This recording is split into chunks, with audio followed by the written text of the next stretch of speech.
And so a person ought to come into the civic space with a conscience that's shaped and formed. And that means for a Christian to come into the civic space with a conscience that understands here's how I am to act justly as a citizen. Now, what we can't do is to take Simon Peter's sword when Jesus is being arrested and use and wield that as the church or as Christianity.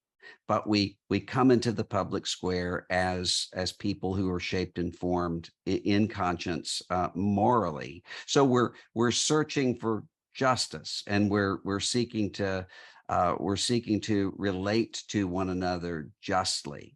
So think about it when you think about engagement in the civic space. Think about it the same way you do your job.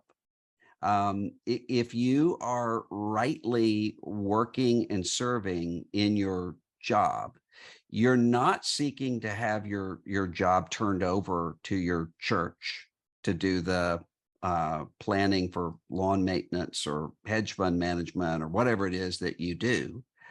But the faith that you have shapes the way that you approach those things. And I'm not going to defraud someone. I'm not going to act in an unjust way. That applies also to your life as a citizen. You're seeking to do what is right as a follower of Jesus Christ. So it's really similar to what's happening. Think about it. It's a very different system from the system that we're in right now. But think of when John the Baptist is preaching on the banks of the Jordan, and you have tax collectors and soldiers coming to him and saying, okay, we repent, we believe, what do we do now?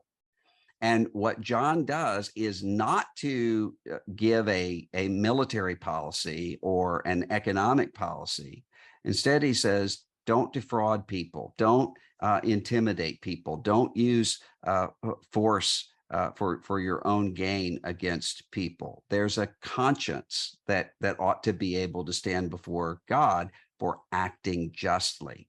And there are going to be some things, just like in your personal moral life, there are going to be some things where justice is really clearly defined.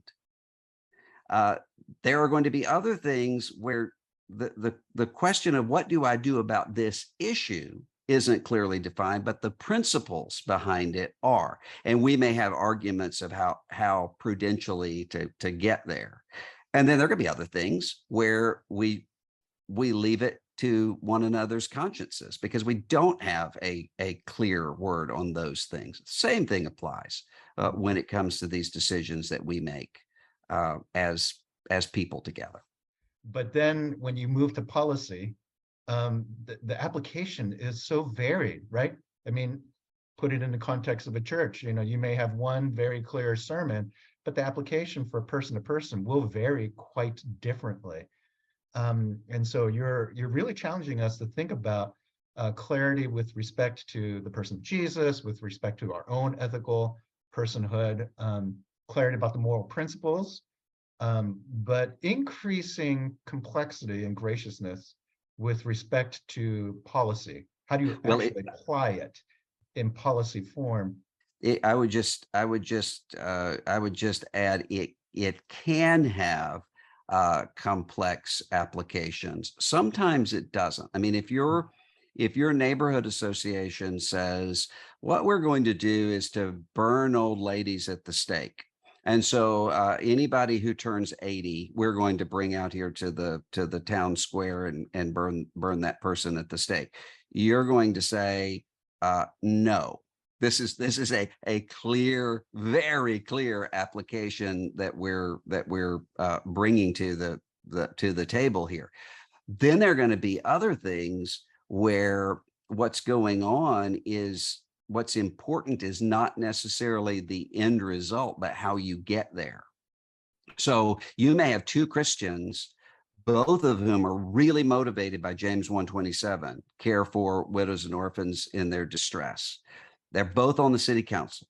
One of them says, we need to raise the minimum wage to be able to help single mothers in our community be able to care for their children. The other Christian says, I'm worried that if we raise the minimum wage in our town right now, with the economic situation we're in, that the businesses will cut their hours and single moms won't be able to take care of their children. Well, what do you have? You have people who are shaped by the exact same biblical principles and biblical conscience. They're having an argument about how best to get there. I'm not going to even interfere in that argument. Now, if a third person comes up and says, who cares about the single mothers? They should be, if they were married and living the way that they ought to be, then they wouldn't be in poverty in the first place. Let's not worry about the losers and the takers. Let's worry about the producers. That's somebody I'm going to rebuke. They say the Bible speaks really clearly about the way that we're to care for the poor, and that's not it. So sometimes it's at that level of you may have completely different understandings of what the end result is, but you're getting there the same way. And there are some issues where I would say, and this would be true with theological issues as well as social and political issues, you can get to the right place in the wrong way. And that's a really, really dangerous thing. What the Bible speaks about is not just the ends, it's the ways that we get there. And we have to have both. Hey, it's Scott here.